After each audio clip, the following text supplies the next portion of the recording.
आम्रपाली बौद्ध काल में वैशाली के वृज्य संघ की इतिहास प्रसिद्ध लिच्छवी राजनृत्यांगना थी। इनका एक नाम अम्बपाली या अम्बपालिका भी है। आम्रपाली अत्यंत सुंदर थी और कहते हैं जो भी उसे एक बार देख लेता वह उस पर मुग्ध हो जाता था। अजातशत्रु उसके प्रेमियों में था और उस समय के उपलब्ध साहित्य में अजातशत्रु के पिता बिंबिसार को भी गुप्त रूप से उसका प्रणयार्थी बताया गया है।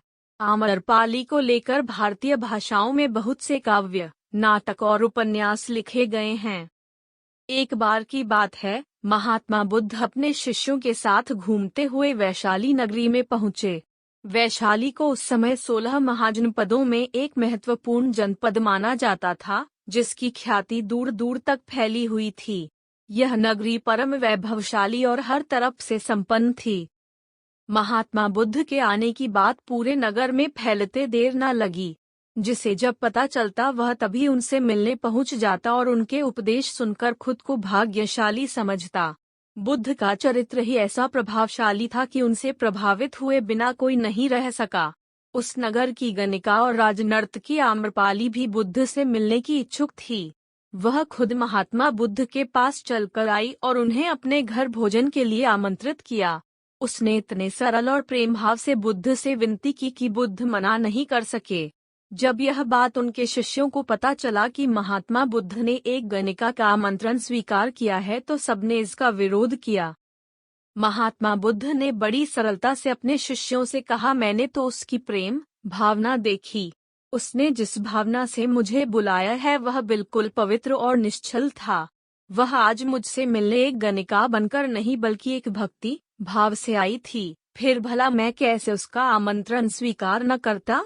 वह चाहे एक वेश्या हो या फिर कोई सन्यासी। यथासमय बुद्ध आम्रपाली के घर भोजन के लिए गए। वह पहले से ही भोजन की सारी व्यवस्था करके भगवान बुद्ध के आने की राह देख रही थी। मन में यह विचार भी आ रहा था कि कहीं बुद्ध अपनी बात से मुकर न जाएं। इतने बड़े सन्यासी भला क्यों एक वेश्या के बुलाने पर उसके घर आकर भोजन करेंगे? परंतु जैसे ही आम्रपाली ने बुद्ध को अपने घर आते देखा, उसकी प्रसन्नता का ठिकाना न रहा। वह दौड़कर दरवाजे पर गई और उनका स्वागत किया। खुद अपने हाथों से भोजन परोसा और उनकी आवभगत की।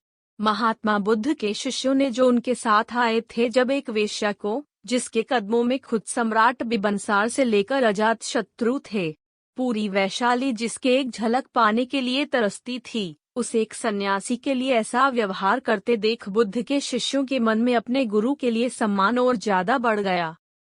आम्रपाली ने महात्मा बुद्ध के व्यक्तित्व के बारे में जैसा सुना था, उनसे मिलने के बाद वह उससे ज्यादा प्रभावित हुई और उसी समय वह बुद्ध की शरण में चली गई। अपनी सारी संपत्ति वह बौद्ध मठ के नाम करके आजीवन भिक्षुनी बन गई। अगर आपको मेरी कहानी पसंद आई है तो मेरे चैनल को लाइक और सब्सक्राइब करें और अपने दोस्तों के साथ शेयर करें।